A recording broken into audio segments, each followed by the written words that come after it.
اور ہمارے جرائم کی فہرست آپ کے سامنے پیش ہو چکی ہے، اب مولویوں کے جرائم کی فہرست بھی سن لیجئے۔ آج کل کی قصے ہیں یہ، پرانی باتیں نہیں۔ حافظ قرآن سے ناجائز اسلحہ برآمد ہوا، اس کے مقابل پر یاد رکھیے احمدیوں سے بسم اللہ برآمد ہوئی، قرآنی آیات پکڑی گئیں اس کے گھر سے۔ امام مسجد اور اس کی بہو فرار ہو گئے، آگے میں بیان نہیں کر سکتا کیوں ہوئے۔ شریعت دل کے محرک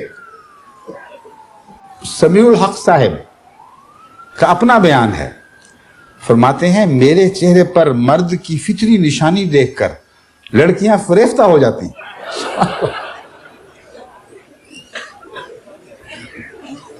پھر سنگ دل امام نے کیا کیا اور کس طرح اپنے بیچارے کم سن شاگرد کو قتل کر ڈالا۔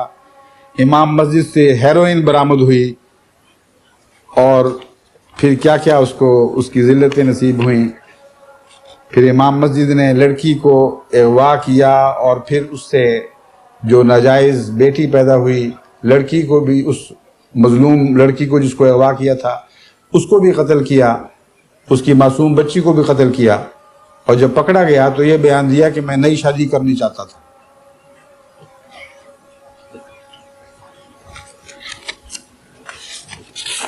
پھر آگے دیکھیے،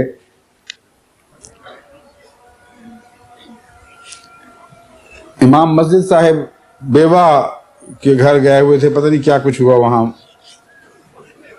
اور تشہیر بہت کچھ ہوئی۔ یعنی ایسی باتیں نہیں ہیں جس پہ ہم خوش ہوں، بڑی مکروہ سی باتیں ہیں، ذلیل سی باتیں ہیں۔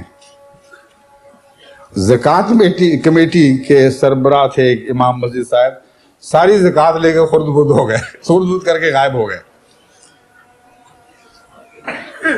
اور وہ جو حدود آرڈیننس کے مطالبہ کیا کرتے تھے، ان کو حدود آرڈیننس کے تحت سر عام 60 کوڑے لگائے گئے۔ 80 سالہ عالم دین پر وہ جرم ثابت ہوا جس کی سزا ان کے نزدیک رجم ہے، یعنی پتھر مار کے اس کو قتل کر دینا، پتھر مار کے اس کو مار دینا، یہ سزا جس جرم کی ہے۔ ایک 80 سالہ مولوی صاحب پر یہ جرم ثابت ہوا۔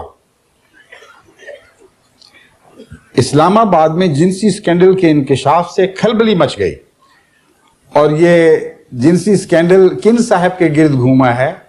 وہی سمیع الحق صاحب ہیں جنہوں نے اس سے پہلے بڑے فخر سے کہا تھا کہ میرے چہرے پر مردانگی کے جو نشان ہیں انہیں دیکھ کر لڑکیاں فریفتہ ہو جاتی ہیں۔ ربوہ کی اسٹیشن مسجد جو ہمارے لیے ہماری مخالفت پہ وقف ہے، اس میں جو واقعہ گزرا ہے وہ بھی بیان کرنے کے لائق نہیں ہے۔ لندن میں ابھی پچھلے دنوں میں یہ علماء جو ہیں ہر قسم ایک ہی نسل کے ہیں، ہر جگہ کوئی فرق نہیں ہے پاکستانی غیر پاکستانی میں اتنا۔ البتہ جہاں تک میرا جائزہ ہے، عرب علماء مختلف ہیں، ان کے اندر شرافت بھی ہے، نجابت بھی ہے، باوجود اس کے کہ ہمارے مخالف ہیں، اس میں کوئی شک نہیں، لا علمی کی وجہ سے مخالف ہیں، لیکن جہاں تک میں نے جائزہ لیا ہے ان میں شرافت اور نجابت کے آثار باقی ہیں۔ باقی سب جگہ ملا کا ایک ہی حال ہے۔ یہاں ایک غریب لڑکی کو جن نکالنے کی کوشش میں جان سے مار دیا ایک مولوی نے۔ وہ اچھا خاصا مستنڈا تھا، اس معصوم بچی پر اچھل اچھل کے گرتا رہا، جس طرح وہ ہیوی ویٹ کے ریسلنگ کے مقابلے ہو رہے ہوتے ہیں کہ میں تمہارا جن نکال کے چھوڑوں گا۔ جان نکال دی بیچاری کی۔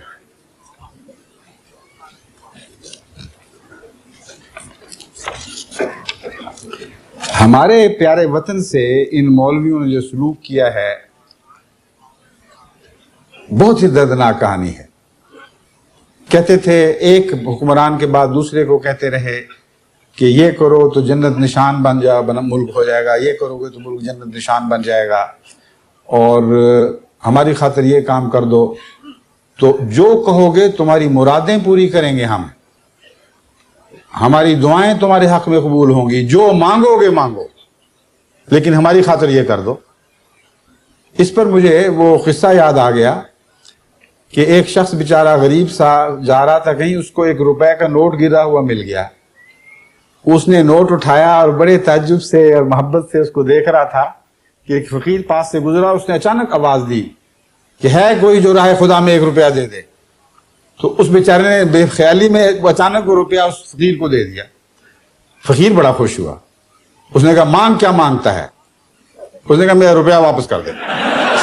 اور کچھ نہیں چاہیے, میرا روپیہ واپس کر دو. بس کافی ہے. میں ان بدبخت ملاؤں سے کہتا ہوں خدا کے لیے ہمارا ملک واپس کر دو, خدا کے لیے ہمارا ملک واپس کر دو, کیونکہ ہلاکت کے آخری کنارے تک پہنچ چکا ہے. حضرت امیر المومنین